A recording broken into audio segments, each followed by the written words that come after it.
Every morning that I have to look at it, it's a reminder of what I went through and what other women have to go through. Kathy Mitchell's face tells a story that's frightfully familiar to too many women. During a violent 10-year marriage, her husband shattered her nose, not once, but twice. Your nose is like a saddle. There's no structural support. You start believing what they're telling you, that you're ugly, that you'll never amount to anything, that you're no good. And even after a decade away from an abuser who's now dead, Kathy still can't breathe easy. We're going to straighten out the septum inside so that you can breathe through your nose. He can't take away what she remembers, but Dr. Ronald Escudero can remove the reminders. It's called an external septal rhinoplasty.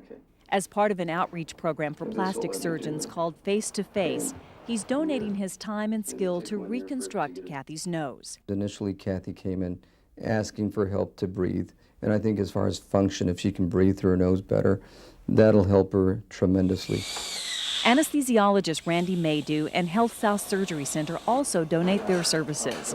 The goal of the Face-to-Face program is not just to repair the physical scars, but also the psychological scars of domestic abuse victims who can't afford treatment for facial injuries. I believe Kathy was severely beaten. To be able to break a nose doesn't take much force, but to crush a nose like her nose that's been crushed, basically her septum has been shattered.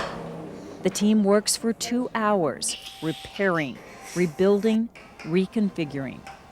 A week after her surgery, Kathy is back in Dr. Escudero's office to get her cast off. Her eyes are blackened, her nose bruised from the operation. It'll take almost a year to heal completely, but it's already noticeably better. There's no lumps on my nose anymore. But the transformation isn't over. Blondie's Hair Salon offered to give Kathy a makeover, a fresh look for her new face. Kelly Wood highlighted Kathy's hair, weaving in subtle colors to brighten it, and then cut and styled it in a long, layered look. Luda Tur trimmed her brows, brushed soft shadow on her eyes and cheeks, and then finished with a bold lipstick. I'll say, who is that young woman in the mirror? Now the woman who's made so many changes on the inside, finding courage to get away from abuse, independence to live her own life, and strength to go through counseling, has a new look on the outside. I believe that God had a lot to do with this too, because a lot of women don't make it out of the situation, but I feel so blessed that I did. I'm so happy. A lot of people work to bring that smile back to Kathy's face.